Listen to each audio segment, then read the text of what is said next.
Sebelum kita lanjut, jangan lupa like, comment, subscribe, dan nyalakan notifikasinya agar tidak ketinggalan info terbaru lainnya. Semoga bermanfaat. Assalamualaikum warahmatullahi wabarakatuh. Seperti biasa sebelum kita mendengarkan ceramah Ustadz Yahya Waloni, biasakan nonton sampai selesai agar tidak salah paham. Dan jangan lupa dukung terus channel Islam agar semakin berkembang.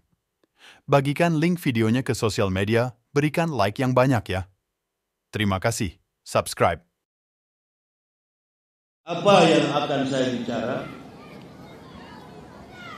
Tantangan tauhid di tengah fakta global.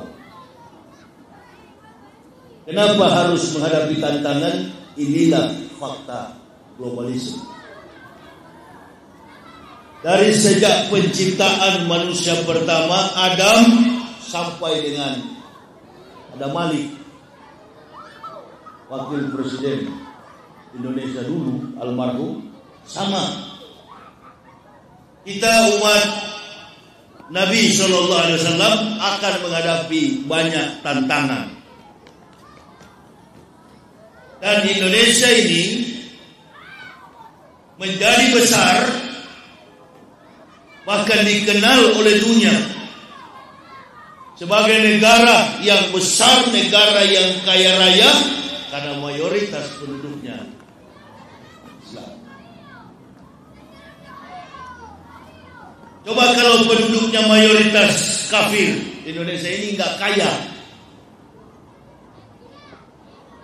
Indonesia ini jadi seperti Cina, jadi seperti India, tandus dan gersang. Sama juga dengan Saudi Arabia. Maka Allah perintahkan Ibrahim, tinggalkanlah negerimu, pergilah ke lembah Makkah yang tandus dan gersang. Tadinya di sana itu orang menyembah berhala. Karena posisi kedudukan kita secara antropologi, kita berada di wilayah Asia. Lalu diutus laki-laki yang dipilih oleh Allah. Diutus seorang yang merupakan titisan daripada Ibrahim alaihissalam, Abu Ambiya, bapak dari semua Nabi Ibrahim. Tadi sudah dibaca ayatnya oleh Imam. Begitu jelas rentetan doa Ibrahim. Rabbana la tuzigh qulubana ba'da idh hadaytana wa hab lana min ladunka rahmah innaka antal wahhab. Rabbana atina fid dunya hasanah wa fil akhirati hasanah wa qina adzabannar. Rabbana la tuzigh qulubana ba'da idh hadaytana wa hab lana min ladunka rahmah innaka antal wahhab. Allah Maha memberi, ya, memberikan apa yang kita minta.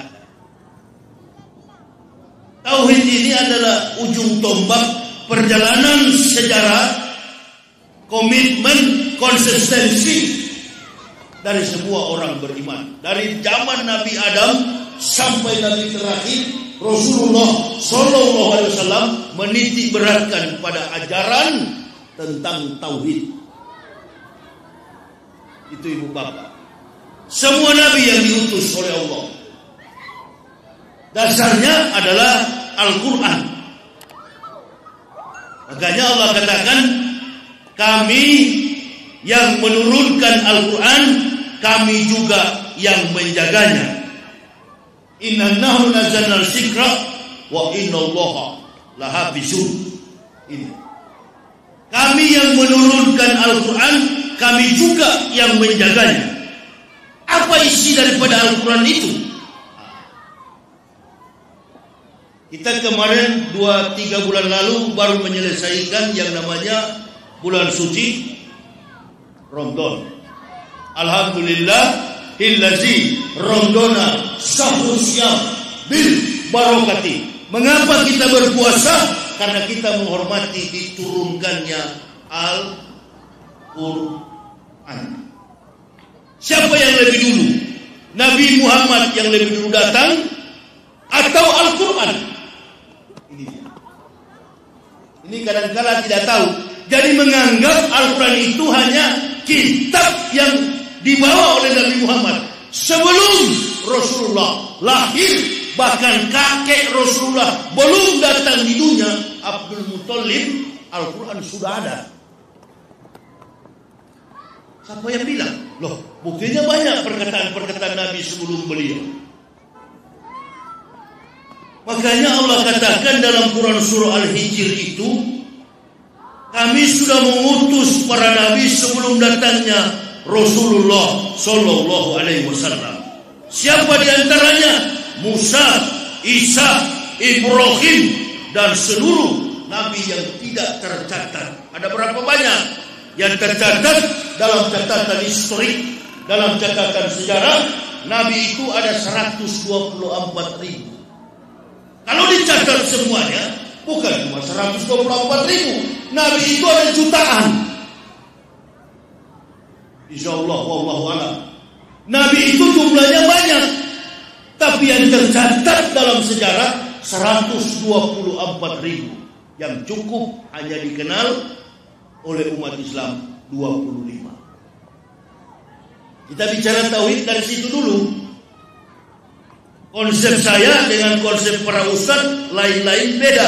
Saya konsepnya bukan dari orang Islam. Saya tadinya bukan Islam. Saya adalah fanatis beragama Kristen. Jadi beda kajian saya dengan para ustaz. Kalau para ustaz langsung kepada jantung perikop, saya tidak dalam persoalan itu. Saya gali Islam itu dari proses historik. No history, no truth, no truth, no theory, no science. Jadi kalau tidak ada sejarah, maka tidak ada kebenaran.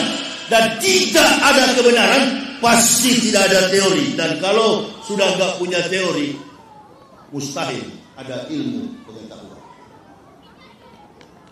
Jadi orang-orang yang mendapatkan iman Islam itu karena pengetahuan.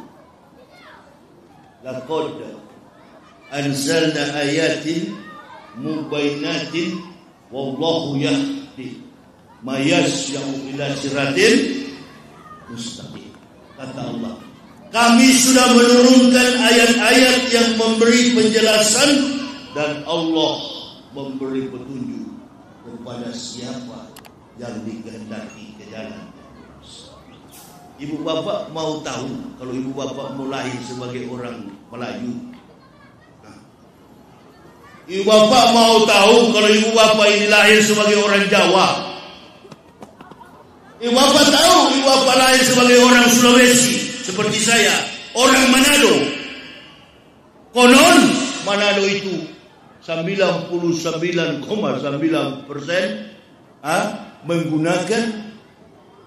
melaksanakan praktik kebaktian ibadah agama mereka sesuai dengan agama dan bahasa yang dibawa oleh para sendi orang Belanda, Holland Spreken. Bisakah kita tahu kita akan Islam? Ini dia. Tahukah kita akan beragama Islam?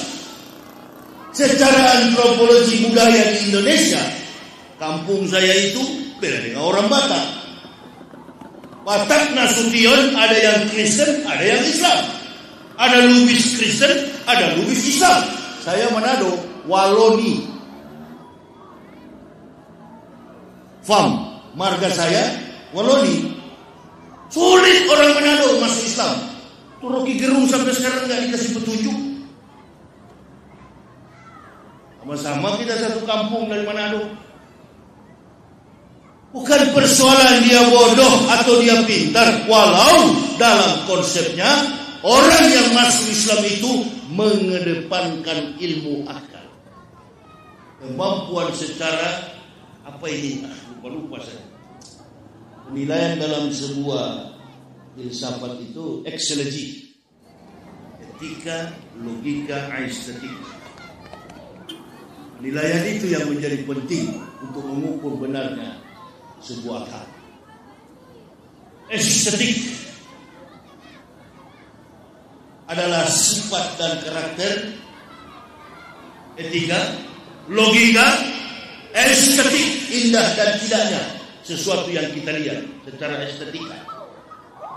Ini yang disebut dengan 3 hal yang penting secara aksiologi: etika, logika, estetika. Logikanya yang mana? Logika orang beragama. Logika orang beragama bukan brain to brain, bukan otak ke otak, mood to mood, mulut ke mulut, bukan. Logika orang beragama adalah kitab suci.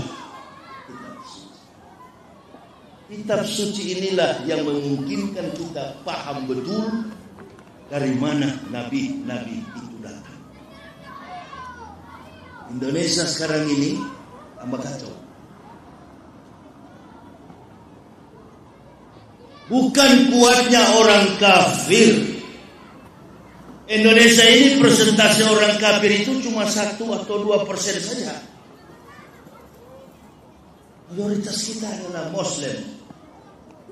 Dari pemimpin kita Joko Widodo itu di sana Islam. Saya berdakwah sampai ke lipat kain, sampai ke sungai-sungai yang jalannya minta ampun beratnya, sampai menyeberang pakai pulau di Kota Lama atau di mana. Saya pernah bermalam 1 malam di rumahnya kepala desa. Sama sampai ke pedalaman. Berat sekali. Dari perangkat desa, lurah, sampai ke RT RW-nya Islam. Jadi tidak mungkin orang kafir itu mampu mengalahkan Islam. Bahkan dalam rentang sejarah, dalam hamparan sajadah sejarah, orang kafir itu tidak pernah menang melawan Islam. Lagi, orang kafir tidak pernah menang melawan Islam, melawan orang mukmin. Maksud saya begitu. Mulai dari zaman Nabi Adam sampai Rasulullah SAW, sampai juga hari ini, nggak pernah kafir menang melawan Islam. Kalah. Baik dalam pertarungan perang fisik maupun dalam perdebatan argumen sains. Kalah kafir. Nah, bagaimana supaya kafir ini menang? Pakai orang Islam untuk hancurkan Islam. Walan tardo ankal yahud wala nasara hatta tatabi'a millatahum. La tazidana asadana fi alawatan allazina amanu yahuda wal lazina ashra. Wala tazidana aqrabu mawadatan allazina amanu allazina qalu inna nasra. Zalika bi anna minhum bisina wa rubbana wa annahum la yastaqbilun. Wa ijaza bima unsila ila rasul tara illahu taqilu min ad-dam bima arafu min al-haq yaquluna rabbana amana faktubna ma'asy-syahidin. Jadi yang paling keras kata Allah, permusuhannya dengan orang beriman adalah orang-orang Yahudi dan musyrik. Siapa Yahudi itu? Yahudi itu adalah Yudaisme. Kitabnya adalah Talmud, bukan Taurat. Ini pelajaran kita di Indonesia, kitab orang Yahudi, Taurat. Salah. Kitab orang Kristen, Injil, juga salah. Ini Taurat, ini Injil.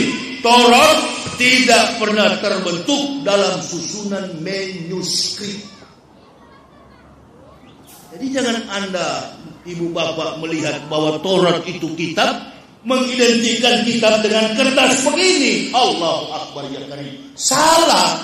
Taurat itu dalam bentuk 2 loh batu yang diberikan Allah kepada Bani Israel ketika mereka dibebaskan dari perbudakan yang sangat menyakitkan 4.000 tahun di tanah Mesir dalam cengkraman kekuasaan Fir'aun.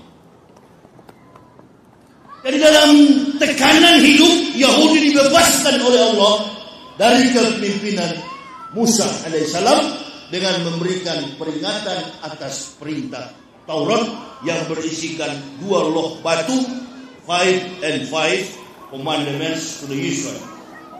5 dan 5 perintah bagi Israel yang dipegang Musa dalam 2 loh batu yang kembar yang disempurnakan dalam makna teologisnya di Ten Commandments, 10 perintah bagi Bani Israel.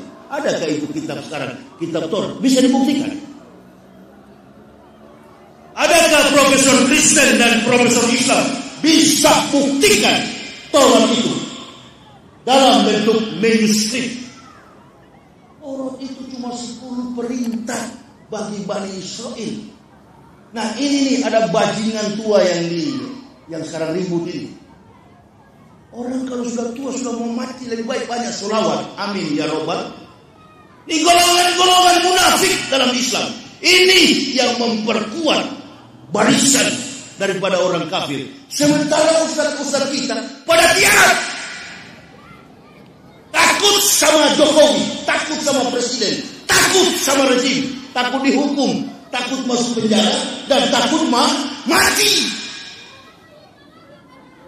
Orang sufi bilang begini, kalau ada 1000 pejuang, saya ada di dalamnya. Kalau tinggal 100, saya juga ada di dalam. Kalau tinggal 10, saya juga ada di dalam. Andai tinggal 1, saya orang. Allah Akbar. Kok jadi penakut kita ini? Jadi penakut, pengecut. Generasi Indonesia hari ini menyisahkan para pengecut. Jangan bermain di belakang layar. Cleansing stand itu cara Yahudi. Kita orang Islam bermain terbuka. Mayoritas bangsa kita ini adalah ngapain mau takut? Paling ditangkap, dipenjarakan, bebas, tangkap, bebas. Kalaupun saatnya mati, wallahu bikulli syai'in alim. Allah yang lebih tahu.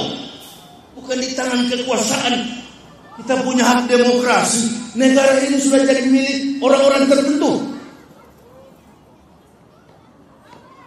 Sementara kita tiarap, pengecut. Makanya saya ketawa, saya keluar penjara kemarin. Ustaz Yahya itu jadi berubah. Hei, saya ini tahu persis bagaimana permainan ular di dunia ini. Kristen punya satu teknik, cerdiklah kamu seperti ular, tulus hati seperti burung merpati. Ini adalah filosofis yang dibangun Kristen dalam kitab mereka, New Testament, Perjanjian Baru.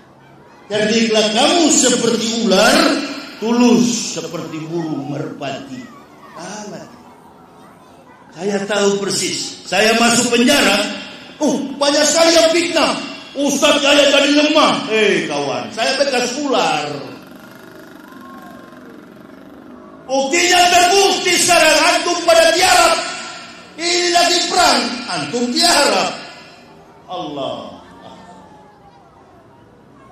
Dunia ini akan tertib.